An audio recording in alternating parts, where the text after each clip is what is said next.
Hi, this is Sitima Fowler, co-CEO of Capstone IT. I'm so excited today to bring you Austin McChord, CEO and founder of Datto. Now, Datto has a business continuity backup solution that we use for all our clients, but did you know that they have a huge Rochester presence? Datto has a huge office in Rochester, and more importantly, what's been in the news is that Austin just gave RIT a $50 million gift. So yes, $50 million. So we're going to get into all that. But first, I want to welcome you, Austin. Thank you so much for having me, and thank you for being a customer. Absolutely. So you've helped us with our growth, and we want to thank you for that. And can't wait to get into the details of how you think. So first, I want to ask you. So were you went to RIT, I went to RIT, were you a good student? Do you B, C, what was your average? I was not a very good student. It was not RIT's fault. I just never did any homework as part of my academic career. I was a very stubborn person and just managed to barely graduate by the skin of my teeth. So we didn't practice this before, but did you have any learning disabilities, ADHD? Like, was there not a reason? Really. Like I said, pretty stubborn. I just hated busy work, so I just didn't do it. And my math at RIT was that typically homework represented 20% of the grade. And if I didn't do any homework and I got 100 on all the tests, I could still get a B. Right. And at the time, RIT only graded in whole values. So you could only get a 4.0, 3.0, 2.0, 1.0, etc. And so what ended up happening is I got a lot of 78s at RIT, and which would round down to just a 2.0. And so that's how I managed to graduate with a 2.2 GPA. So is that why you went into business? Because nobody would hire you with a 2.2? That is part of it. I was certainly afraid that no one would hire me with a 2.2 GPA. And so my thought is that I would start my own business as a way to show that I had applied myself and I'd done something, and I'd have some entry on my resume besides just my pretty abysmal GPA. So seriously, coming out of RIT, were you thinking that all along that I have this idea and I'm going to keep working it, and maybe one day it's something that I'm going to go to market with and sell it? Or did you apply for a job, or like, what was your mindset after RIT? So I actually started the company while I was still at RIT. Okay. I was kind of coming down the home stretch and was trying to figure out what I was going to do, and was playing with a bunch of different ideas. And I had the idea around Datto, and I thought, I want to try this one. It seemed actually the easiest of all the ideas that I had. And I went and I talked to my academic advisor about it. He said it was a terrible idea, and I was very unlikely to be successful with it. And so I thought, what a great opportunity to prove him wrong. Honestly, though, I was nearly certain that I would fail, but I figured I would give it a shot anyways. So that's really important, because a lot of people, after you've made it, people think, wow, he's been so lucky, look at him. But what people don't understand, but though, is the failures and the setbacks, that the 10 no's and the failures you've had for every success, I failed every way possible. I mean, one, I was very lucky to be able to get here. No one is incredibly successful without a healthy amount of luck. Certainly had a lot of failures then and even now, and continue to make mistakes. And it's sort of that same stubbornness that I just didn't do homework also propels me to sort of just keep going and keep driving up against that brick wall and keep pushing forward. And so, yeah, I mean, that was really what helped me get through it, is to just kind of keep looking to try to make the next step and figure out where we go from here. So the stubbornness actually helped you out in this case. It has been helping you out throughout your career. Yes. Yeah. Awesome. So, can you talk about what was your vision when you gave RIT this $50 million, which is unprecedented? Has anybody ever gifted? Not to that scale for RIT, no.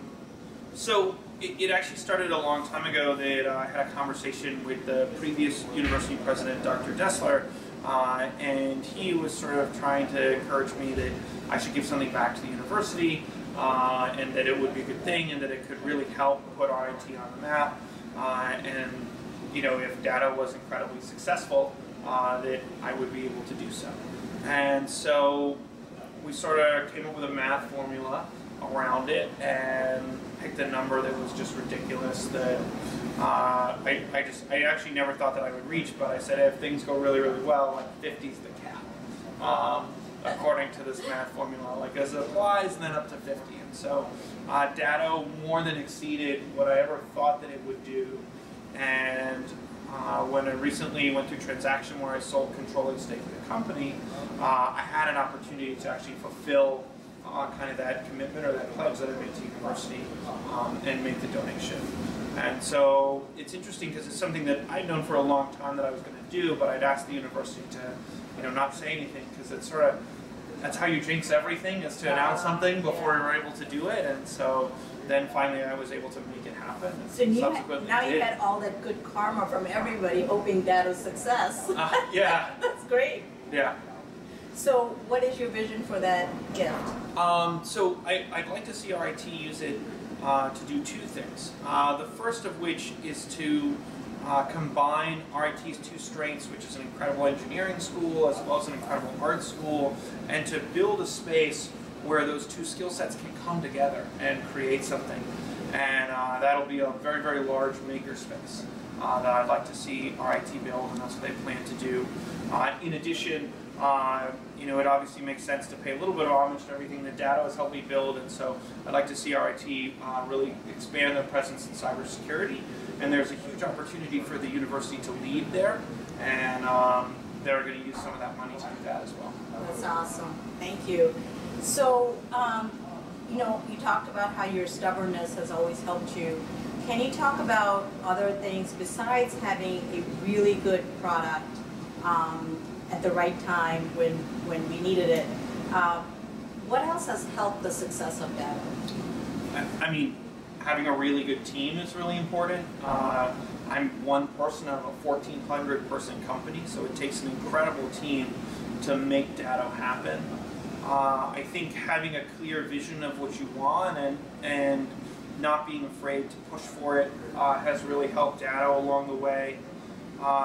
And ultimately having a focus on our customers and our employees and really trying to do the right thing. It's actually our #1 value is at Datto is to sort of always do the right thing. And so whether that's by your customer, by your employee, by your team, etc. And that mantra tends to be different than what most people typically expect from a company. And I think it's made it possible for Datto to grow and be as successful as it is. So obviously part of all this, you also have to have a certain amount of risk tolerance or risk taker. Yes. So have you been always like a big risk taker or risk adverse in some ways, or how do you manage risk? I'm a pretty big risk taker. Okay. So if people tell you that this is not a good idea, you don't just stop there?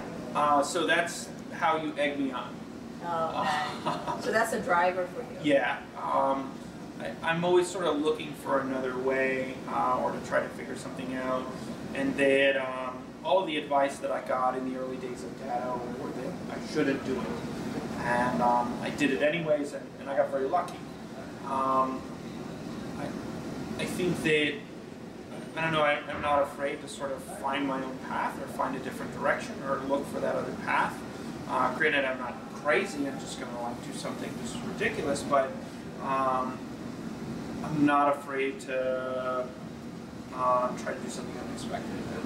I think that you look at it sometimes, again, like going back to Datto's values, we talk about how we really don't want an ordinary outcome. And instead, Datto wants to be an extraordinary company. Rarely do you get an extraordinary outcome from ordinary effort or ordinary thinking.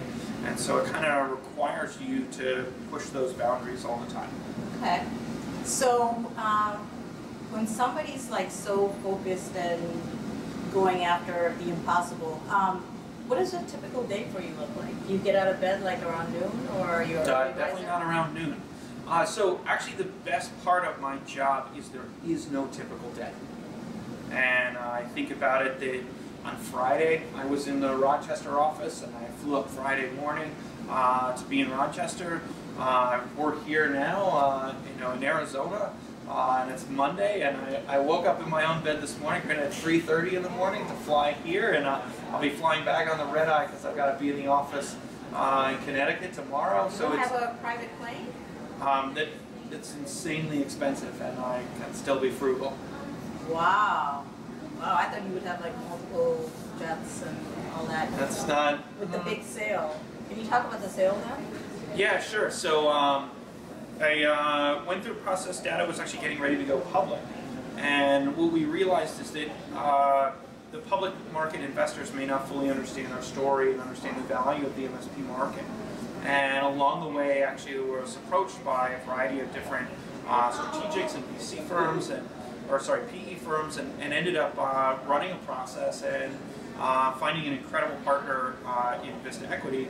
And Vista already owned an asset in the space, a company called Autotask, and they made a bunch of tools for MSPs, and so Vista really understood the MSP market the same way that we do, and that was really, really unique. I see. And they gave us the opportunity to put the two companies together and give me the incredible opportunity to run the combined set, and that was just an offer I couldn't say no to. So what was biggest lessons learned from that whole selling a company? The biggest lessons learned? Basically that it's just a wild and crazy ride, and it always takes longer than you think. I mean, the process took between 6 and 9 months of going down the road, and it's hard to be on that adrenaline high like the entire time, but you need to be and just keep pushing, and it's a lot more work than I ever thought it would have been. But I know, like from previous conversations with you, finding you didn't want to just sell Datto to anyone. You wanted that right partner. Absolutely. Yeah.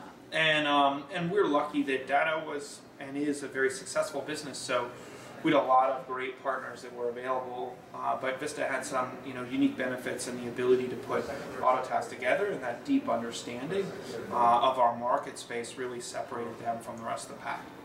This is awesome. Thank you so much, Austin, for sharing your thoughts and inspiring, I'm sure, so many entrepreneurs. Any last words of advice for entrepreneurs who might be struggling or has an idea, or just maybe somebody who has a business but just had a recent setback? Like, what advice do you have for other entrepreneurs? I would say just keep going, push at it. A lot of it really does come down to that. You can't be a part-time success story. And I see a lot of young people that want to start a company as a hobby and expect it to grow big, and their early days at Datto sucked. They were really hard. They were really long days, and when we were just getting started, I worked at a packaging company 3 days a week and did Datto the other 4. So it just takes a lot of work to get there.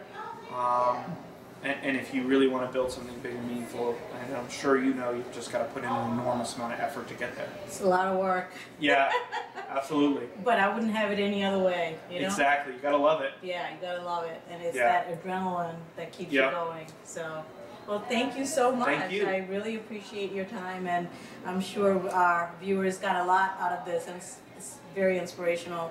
So thank you for watching, and if you want to be part of a future Rochester Rockstar interview, please go to www.RochesterRockstars.com, and hope to meet you in the future.